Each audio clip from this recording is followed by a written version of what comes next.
Oh, good morning, everyone. Um, I am Chloe, and this is Rise and Write with Chloe. I am one half of the Word Stitch team. The other half of the Word Stitch team might be here in a few minutes. She overslept a little bit, or she was just running behind a little bit. She didn't sleep well. That's okay. I didn't sleep well either because I wasn't going to watch the presidential debate. And then I saw a little thing for it as I was like getting ready for bed. And I was like, you know what? I'll watch a couple minutes of it. Um, just just to see how it's going. And I ended up watching the whole thing. And honestly, I don't regret it. Um, but that was a wild ride last night. And from my background, I I didn't do anything law or anything like that related in college, but I was in a sorority. And if you've never done anything Greek life, surprise, we use Robert's Rules of Order when we have meetings. So debates are something that like I know how they're supposed to work, and they rarely do on TV. Yesterday, it certainly didn't. But I'm not here to talk about politics today, and I haven't mentioned politics at all, just the debate.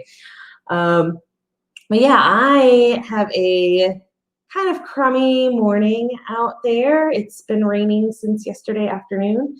I am in Florida temporarily, and I did want to do all of that beach and pool and all of that stuff, but that hasn't happened yet.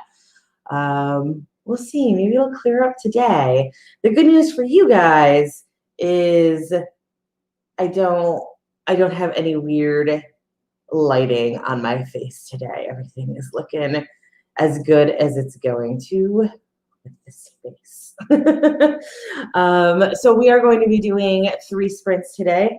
They're going to be 15-minute sprints. We'll start the first one in a couple minutes here, just to get ourselves going. Again, it's 8 o'clock in the morning, and it is kind of a rough 8 o'clock in the morning between the rain and the late night. So we'll see what I do tomorrow, or do do today. But yeah, we're just gonna do a couple of little 15s to get ourselves going this morning, and go about our days. Good morning, Natalia. I hope you slept well. I did not, and Sandy did not, and hopefully she'll be here soon. But that's okay. We're gonna keep going. So today I am continuing to work on the final book in my Candy for Demons series, final full-length book. There will be a couple of novellas I'm going to do afterward, but this is the last installment of it. It's the one that's been a big struggle bus for me. And I've finally gotten to like, I've gotten through one of those bad points. So hopefully the fact that I am through a bad point will mean that like the good points are here to come. Good morning, Nina. Thank you for coming. And for me, it wasn't, I watched the debate last night. I wasn't like, it's going to sound like I got really mad about it. I didn't, but it did amp me up enough that like I couldn't sleep. And also I'm at my parents' place here, and there are 3 different beds that I could sleep in, and everyone sucks in a different way. It's like Goldilocks' house, or the 3 Bears house, except that there's like Mama Bear and Papa Bear and Cousin Tony. All the beds are bad, and somehow in different terrible ways. So it is 5 past the hour. I'm gonna get my timer queued up, and we're gonna do our first 15-minute, and we'll see, maybe Sandy will join us after this. I think she said she was hopping in the shower. So we're gonna keep on going because I can do this by myself. I'm an adult. I say that as like I click the wrong button over and over again, expecting something to work when it's not working because it's the wrong button. There we go. Okay. Oh, that did a weird thing with my screen. Let's see if I can make that not look crazy. Oh, I guess that's just what that button does. Cool. I learned something just now. Okay, so we are going to write for the next 15 minutes. It is 6 past the hour, so I will see you guys at 21 past the hour.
All right, we're back. I hope you guys got some words in there. Let's see how I did. Actually, I wrote a little bit before I started this morning. So I was at 103, and now I'm at 410. So I got about 300 there, which is cool because I also got a little sidetracked in there with texts and stuff because, morning, getting stuff done. Yeah, so gosh, what were we talking about? Oh, so after the debate last night, again, I was a little more amped up than I should have been at that time. So I downloaded a book. I've been plotting to do an alien romance series, just a little side thing. And so I've been reading them. I haven't liked a lot of them, which I guess probably means I shouldn't be writing them. But we'll see. I make weird career choices, and that's fine. But the one I downloaded yesterday, I read the first page, and that was as far as I've gotten because the first page was 4 sentences, which it was big enough that it wasn't like there were pronouns or anything. But in those 4 sentences, there were 4 typos. They were all grammatical errors. So I guess not typos, maybe not typos. It's hard to tell if it's bad punctuation, like if it's a typo, or if the author just had no idea how to punctuate things. But like 2 of them were commas between independent clauses and dependent clauses, and that happens a lot. I don't normally hold grudges against that, and I feel like it's something that we all do occasionally, like where it feels like it's 2 independent clauses, but it's actually not. Oh, there's Sandy. But then the other 2, one was a period at the end of a quote, but then there was a dialogue tag right after that. So it should have been a comma. And then the other was like, it was the phrase, I believe the phrase was brown bench seats, and they put a comma after brown. So I guess they thought benched was an adjective. But it's not in that situation. And also sometimes with adjectives, you don't need those commas anyways, because as long as they're going in the right order, you don't need them. I don't fault people for those commas, but this one was just like real dumb. So anyways, the point of this is that at least like in the beginning, you need somebody to look at your books to make sure that you're not completely failing. If you have a couple of your books looked at and people are not, the people looking at it are not calling you out on a whole bunch of punctuation errors at the very beginning of it, you might be good to go. But don't just assume that you are, because you might be doing this dumb mistake and losing a reader on page 1 because your punctuation is so bad. Good morning, Sandy. Good morning. Yeah, I'm mostly here. That sucks. That their very first paragraph was. I mean, come on. Yeah. Paragraph. It just doesn't go well for the rest of the book, right? I almost feel like that very first one, she was trying to be dramatic by having the first sentence being just a quote. But then, like, if you're doing that, then don't put dialogue tags after it. It was they were announcing takeoff or something. So it was like a T-20 announcement. And then the announcement said, that doesn't make any sense anyways. Yeah, so very frustrating. Also, apparently 0 editing or like help or beta readers or whatever, because like, how do you miss the first page? I mean, that's impressive. Or like you're getting people to read this stuff who are not qualified. Like I know the actual proofreaders are expensive, but I don't think it's out of line just asking somebody as they're beta reading to say if there's these grammatical errors, or to do like maybe a swap with somebody else to like proofread a chapter. Like there's a proofreader, like paying somebody to proofread is expensive, but there are certainly like ways that you can get it for free. Sandy and I do this for each other because we both know that we are very solid editors. So when we beta read for each other, it's not, it's not any great hardship to flag the occasional technical errors. I don't think it's that hard to get that relationship with somebody as long as you're pretty equal on it. Yeah, I agree. Yeah. I mean, like I'm trying to calculate the rate that I have with my copy editor for my YA stuff.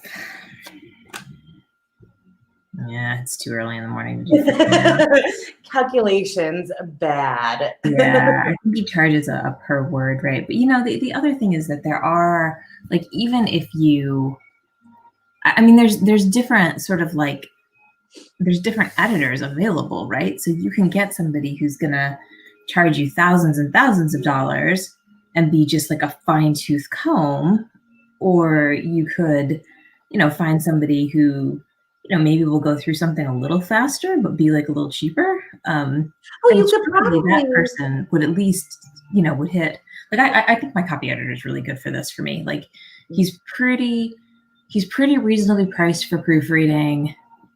But I give him pretty clean stuff, so like he doesn't have to catch a lot of stuff. I feel like that's a bare minimum, like if you're bad at this, like go find somebody who can help you.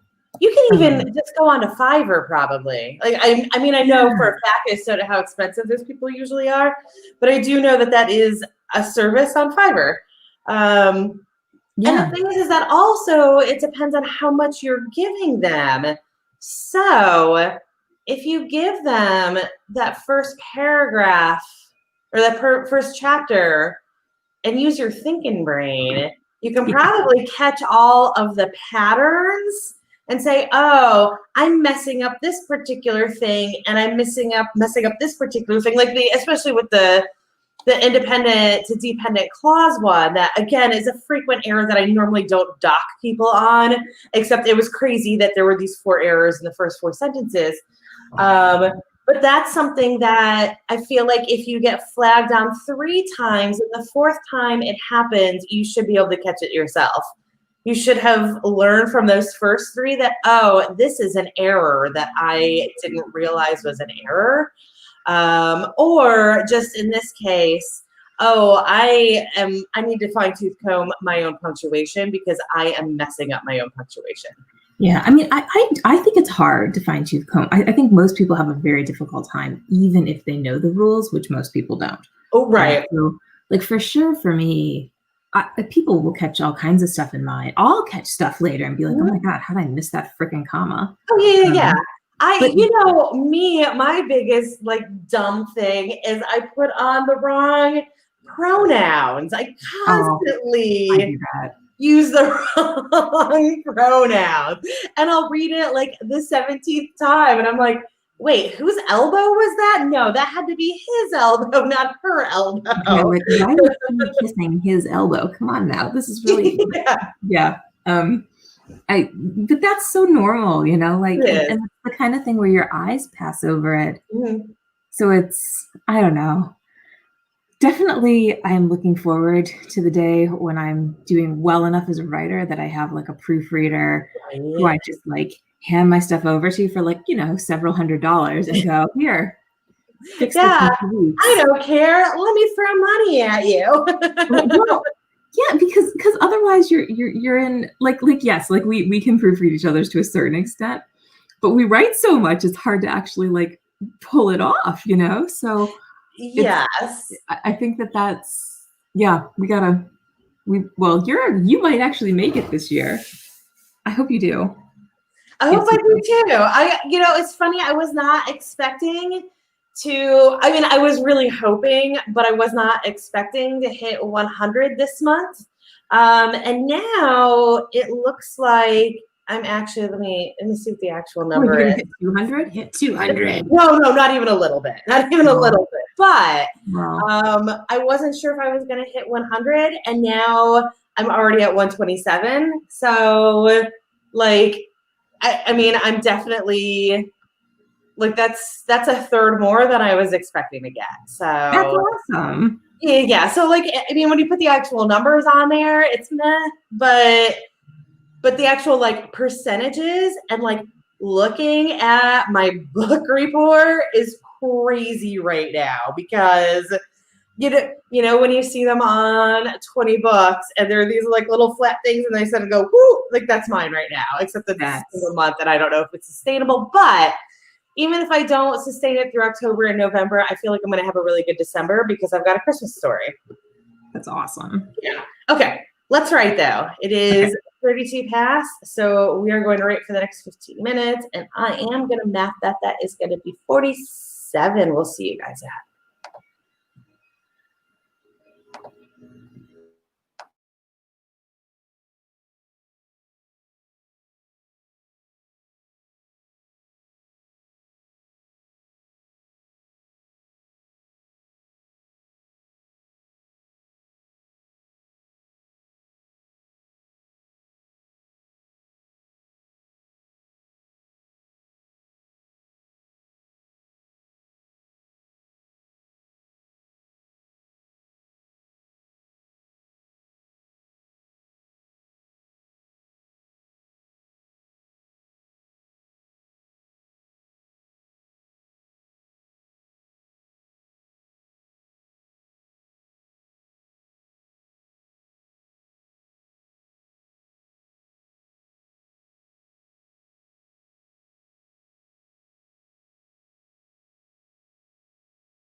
We're back.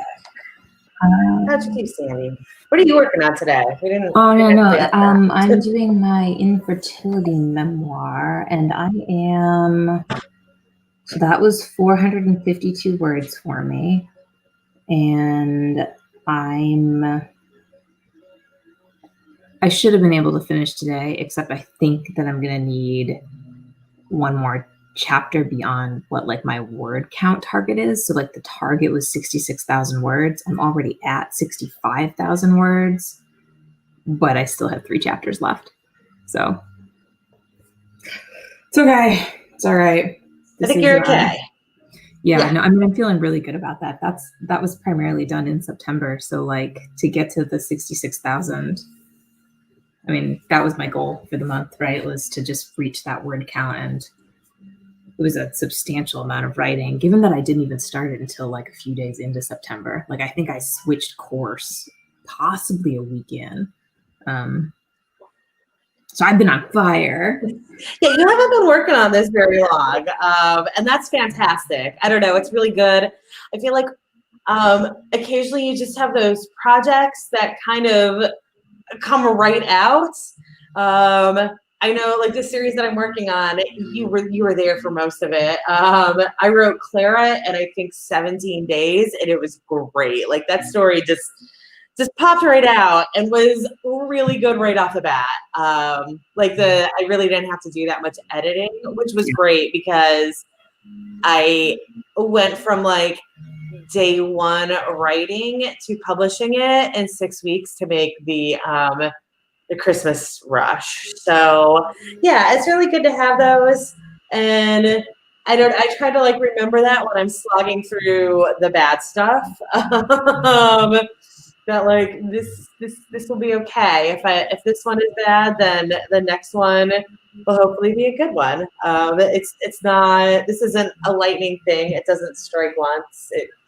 It's just some projects work and some don't, or not that they don't, but some projects just come right out and some of them don't. Yeah, no, and I don't know about you, but for me, like if I have a project that's easy, like if it just flows out, then I always know that's a good book. Like that one's gonna be right, because like I'm interested in it. So if I'm interested in it, then this must mean that like it's actually interesting. And so potentially my reader will be interested in it. And so like this one is a good story. Whereas if I'm like slogging through it and like things are taking forever, then I know that this is going to be much more challenging for my readers. So yeah, I totally appreciate the fast books. And I think it's what helps you get through the slow Nina ones. is researching romance tropes for her book. I know quite a lot about romance, and Sandy knows a good amount too. So I'm curious about what tropes you're researching, because it's kind of my jam. Chloe knows a ton about this. She's done a lot of research on this. I mean, that is reading. What that research is. I don't know, like you can actually like do research. I'm sure what Nina is doing, actually like go into the blogs and all of that. But I find that like the only way I can really grasp the tropes or decide how I want to handle the tropes, if I want to actually do them, if I want to dodge them, if I want to invert them, is just by reading the books that are using that trope. And I will occasionally go through reviews to see how readers responded to the reviews. But again, a lot of times the series that I've liked the most, An Alien Romance, I actually picked up because there were several complaints about how immature the main character was in it, and she was being immature about being abducted by aliens, which I feel like if I was abducted by aliens, I'd be spitting on them too. So I was like, I like you, and I'm going to read this book. And I loved it. So I guess, you know, for me, it doesn't necessarily help, except that I know I'm going to be hitting some rough waters with it, and that's okay. Yeah. So, okay, so what romance tropes do you especially like? Me? Yeah. Or what do you Um, hate? Like, what don't you want to?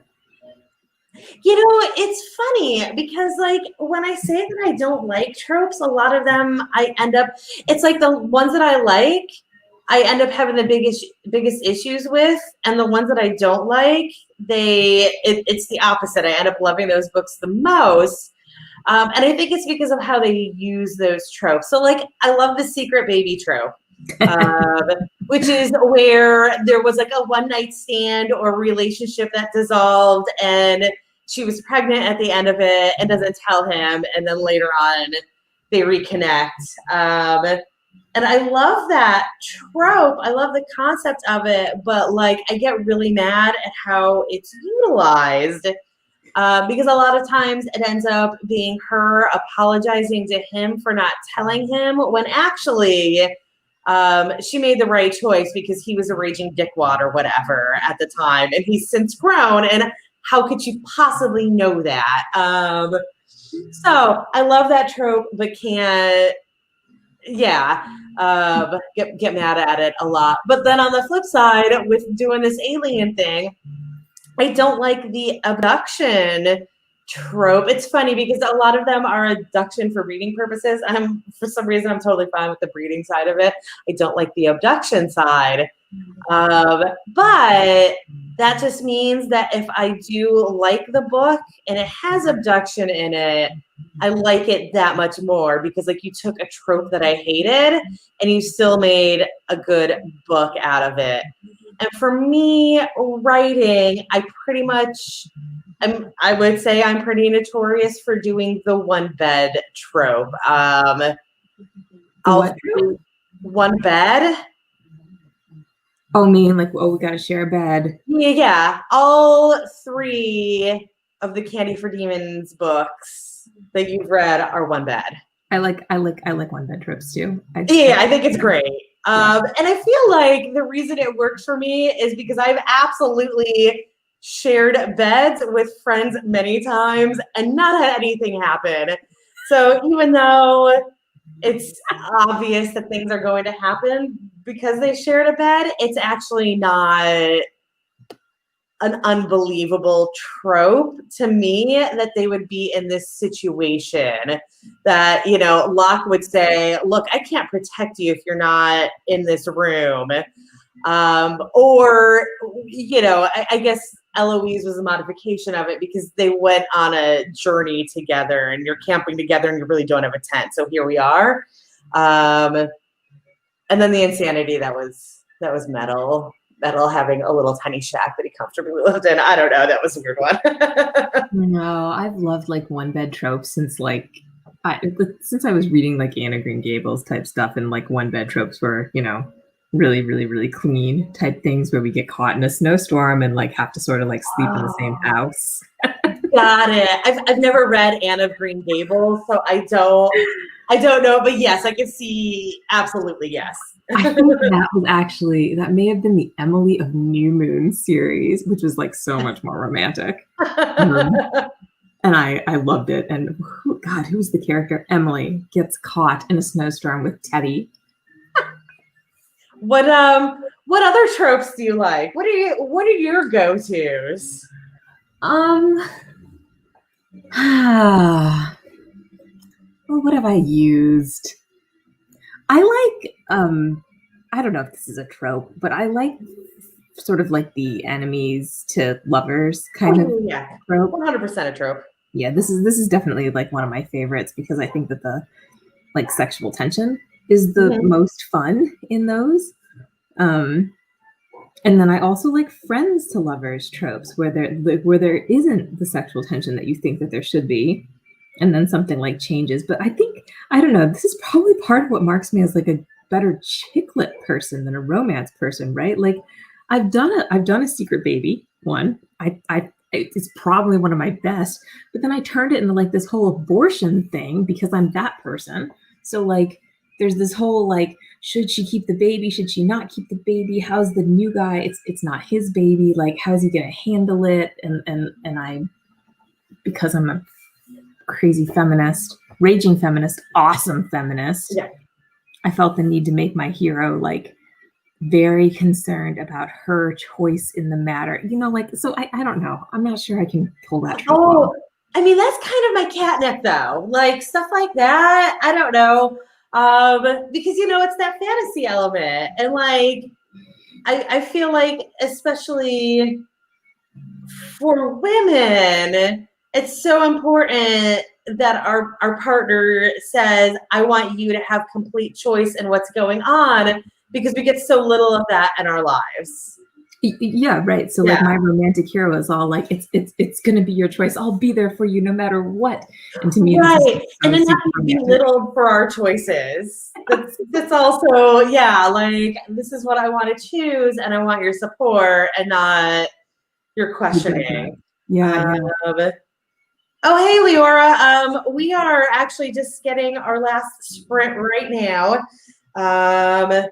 So yeah, let's go ahead. We're a little bit behind schedule. I'm glad you made it for the little end here though.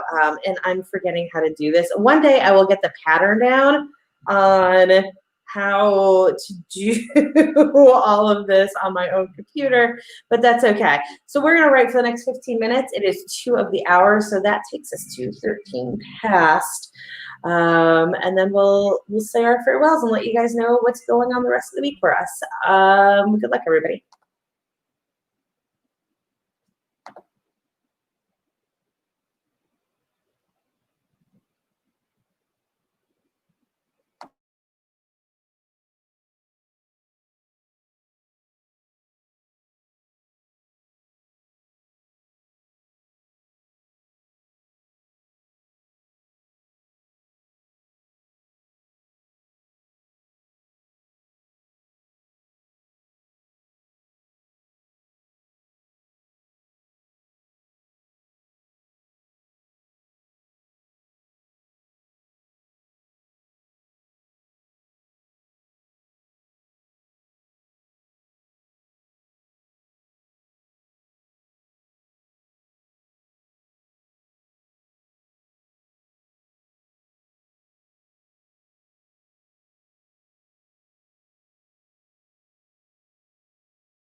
Okay, my mouse is just gonna fight with me.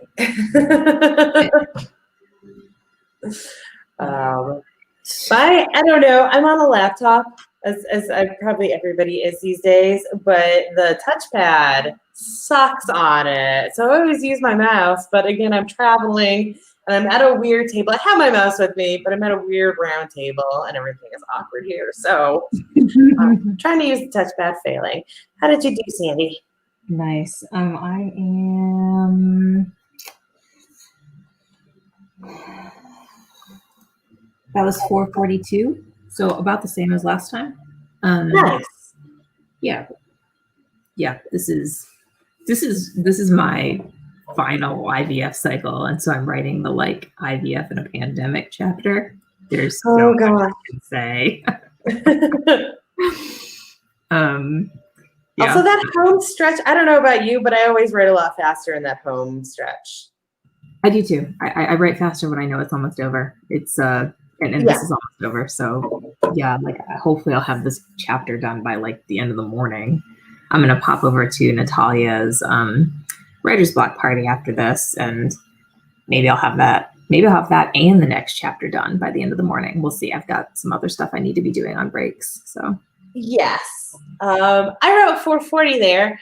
Nice. So Nikki and Nita, thank you for joining us. Unfortunately, we are ending right now, but if you scroll up and you see Writer's Block Party up above y'all in the chat window, she is streaming right now. So we are about to just hop over there. Once we wrap up here, I am doing this at 8 a.m. Eastern time every day this week, but we're only going for this like hour and 15 that just happened, just as some little warm-up sprints to start the morning. I think I might end up going an hour and a half when I make this a permanent thing. But just like, and it'll be one more sprint and it'll be a less awkward amount of time. I didn't know what I was doing when I started this. Today and this week is figuring that out. Yeah, we're gonna, I'm sorry you came at the last second, but yeah, we're gonna hop over there. So there's more sprints and she is running until noon. So tons of more sprints this morning.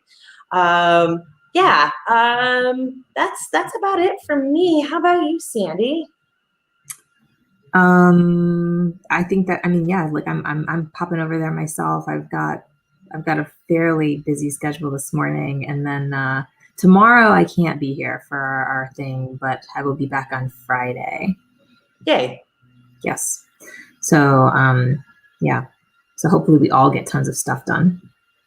Yeah. Today. Yes. I am hoping for it. Yesterday I did not get a ton of stuff done. I ended up having to like rewrite a chapter from the other character's perspective. So I don't know. I was hoping to get a lot more done on this trip, but I feel like because of that, I'm crashing and burning, and that's okay. But yeah, so we are going to head out. Again, if you see Writer's Block Party in the chat window, she is streaming right now. She should have already started. So we're popping over there, and hopefully we'll see you guys in a couple of minutes. Bye, everybody. Bye.